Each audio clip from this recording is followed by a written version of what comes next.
नमस्कार, आप देख रहे हैं सी न्यूज भारत। मैं हूं आपके साथ ज्योति अरोड़ा। इस खास खबर में आप सभी का स्वागत है। गाजीपुर खानपुर थाना क्षेत्र अंतर्गत तराई सेमरा में विशाल सम्मेलन का आयोजन किया गया, जहां कार्यक्रम के मुख्य अतिथि पूर्व कैबिनेट मंत्री ओम प्रकाश राजभर रहे। वहीं ओम प्रकाश राजभर ने अपनी पार्टी के समर्थित प्रत्याशी सुंदरम राजभर की पत्नी के पक्ष में लोगों से वोट मांगा और बीजेपी सरकार पर जमकर निशाना साधा। ओम प्रकाश राजभर ने बीजेपी पर निशाना साधते हुए कहा कि बीजेपी की सरकार में महंगाई बेतहाशा बढ़ी है। सरसों का तेल 200 के करीब, वही दाल 200 रुपए बिक रही है। सरकार ने गरीबों के मुंह से निवाला छीन लिया है।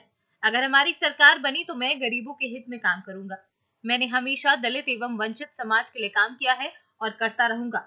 योगी और मोदी ने जब मेरी बात को नहीं सुना तो मैंने कैबिनेट मंत्री पद छोड़ दिया। सम्मेलन में शामिल हुए हैं, इसका क्या उद्देश्य आप देना चाहेंगे? देखिए, आज पंचायत चुनाव का बिगुल आधा बच चुका है, आधा बाकी है। तो हम लोग अपने पंचायत चुनाव की तैयारी में हमारा भागीदारी संकल्प मोर्चा लगा हुआ है। उसी कड़ी में आज ये इस वार्ड में कार्यक्रम था। त्रिस्तरीय चुनाव को लेकर आप क्या कहना चाहेंगे? देखिए, 1995 से ये चुनाव हो रहा है और देश के नेता देश के गरीबों को धोखा देते आ रहे हैं। आज देश में ज़रूरत है मुफ्त, अनिवार्य और समान शिक्षा। इस पे किसी नेता का फोकस नहीं है। आज ज़रूरत है देश में गरीबों को बिजली का बिल, घरेलू बिजली का बिल फ्री माफ़ करने का, लेकिन ये सरकारें उद्योगपतियों का कर्जा माफ़ कर रही हैं। आज ज़रूरत है देश में जो गरीब कमज़ोर लोग हैं उनको आरक्षण देकर के जो बाबा साहब डॉक्टर अम्बेडकर ने व्यवस्था दिया है, उस व्यवस्था के तहत उनको भी भागीदारी, शासन, प्रशासन, राजनीति, सांस्कृतिक सभी क्षेत्रों में उनको भागीदारी दिलाने के लिए पार्टियां काम नहीं कर रही हैं। इस नाते हम लोग जनता को जगा रहे हैं कि जागो तभी सवेरा है। जब आप अपने अधिकार के लिए जग जाओगे तो दुनिया की कोई ताकत नहीं है जो आपको हिस्सा न मिले। सर, ये पूछना चाह रहा था, जब बीजेपी महबूबा मुफ्ती से समझौता करती है, कश्मीर में सरकार बनाती है जी, तब तो बी टीम वो महबूबा को नहीं बताती है। जी, दिल्ली में जब 2014 की सरकार बनी तो शहनवाज हुसैन, मुख्तार अब्बास नकवी 2 मिनिस्टर बनाए गए और दोनों की शादी हिंदू की बेटी से होती है। अभी एक बिहार में आपने देखा, शहनवाज हुसैन को, मुख्तार अब्बास नकवी को एमएलसी बनाया जी, उसके बाद मंत्री बना दिया। जी। अभी यूपी में जफर इकबाल, कोई हिंदू नहीं मिला, अभी जफर इकबाल को राज्यसभा भेज दिया। अभी हाल में चुनाव जो हुआ है, तो बीजेपी करे तो रासलीला, हम लोग करें तो करेक्टर ढीला। कहीं ऐसा तो नहीं है सर कि बिहार चुनाव में एआईएम ने बहुत अच्छा परफॉर्मेंस किया? नहीं, कि कुल मिलाकर के 246 सीटें बिहार में हैं जी, और 20 सीटों पर ओवैसी जी चुनाव लड़े। जी, तो शेष जो 226 सीटें थी उन सीटों पर तो ओवैसी ने किसी का कुछ किया नहीं। जी, उन सीटों पर लोग क्यों हार गए? वहाँ तो ओवैसी कोई डिस्टर्ब नहीं किया। नहीं, लोकतंत्र सबको अधिकार है। कांग्रेस ने धोखा दिया मुसलमानों को, जैसे गरीबों को धोखा दिया। अब ओवैसी की भाषा में कहें तो आज़ादी के बाद नौकरियों में मुसलमान 38% था। कांग्रेस ने, सपा ने, बसपा ने, लोगों ने इतना विकास किया कि आज 1% भी नौकरी में नहीं है। अगर संविधान कहता है समता, स्वतंत्रता, बंधुत्व और न्याय, तो फिर वो अपने हक की बात करता है।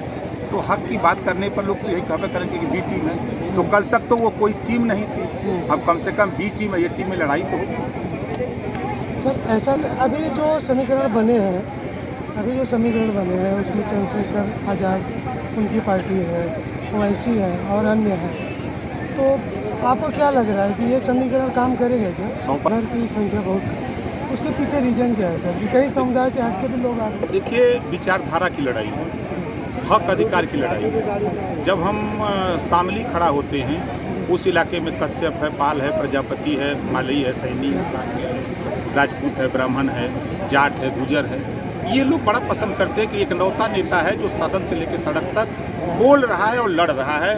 एक उनको ये पसंद है। दूसरा कि इसको लालच नहीं है, मंत्री का या धन का लालच नहीं है, निर्भीक होकर के लड़ रहा है। ये चीज़ें लोगों को पसंद आ रही हैं। इस नाते लोग बड़ी तेज़ी से जुट रहे हैं। Sir, last but not the least sir, देखिए, वर्तमान सरकार हो चाहे पूर्व की सरकार हो, इन लोगों के सामने वो हालत है कि भैंस के आगे बीन बजाओ, भैंस करे पालो। बाबा साहब डॉक्टर अम्बेडकर ने कहा कि political power is the master की। सारी खुराफात, सारी चीज़ें जो बंद हैं या बंद ताले खोलने के लिए चाबी चाहिए, वो पॉलिटिकल पावर है। वहाँ जाकर के ही सब कुछ हो सकता है। अब इस सरकार से सदन में मैंने कहा कि एक तरफ जब सरकारी स्कूल से पढ़ के बच्चा बीए कर लिया, एक तरफ प्राइवेट स्कूल से बीए कर लिया, शिक्षा दो तरह की, प्राइवेट में क से कंप्यूटर, सरकारी में क से कबूतर। अब दोनों बच्चे जाते हैं, किसी टेस्ट देते हैं, किसी पेपर देते हैं नौकरी के लिए। अब वहाँ जाने के बाद पेपर एक आता है, शिक्षा दो तरह की, तो जो सरकारी में पढ़ता है वो फेल हो जाता है। तो फिर एक समान शिक्षा क्यों नहीं कर दी जाती जब पेपर एक है? तो ये चीज़ मैंने सदन में कहा, लेकिन नहीं। 74 साल की आज़ादी में सन 52 से लोग वोट दे रहे हैं। आज भी प्राइमरी स्कूल में आज भी बच्चे टाट पे पढ़ रहे हैं, इतना बड़ा डेवलप कर रहे हैं। कम से कम इतने दिन में तो कुर्सी मेज तो हो ही जानी चाहिए थी। तो हमने कहा है कि सरकार बनाकर 6 महीने के अंदर हम सरकारी स्कूल में कुर्सी मेज लगा के दिखाएंगे। 6 महीना का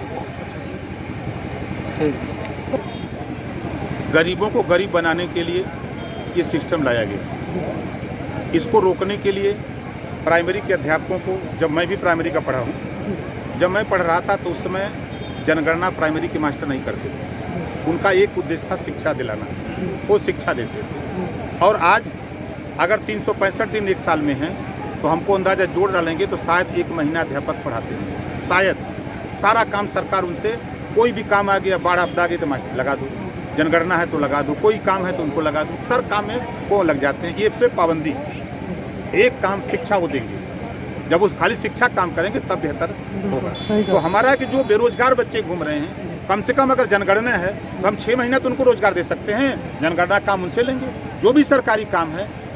गाजीपुर से सी न्यूज संवाददाता अमित कुमार सिंह की रिपोर्ट। गाजीपुर की इस खास खबर में फिलहाल के लिए इतना ही। देश और दुनिया की तमाम बड़ी खबरों के लिए आप देखते रहिए सी न्यूज भारत।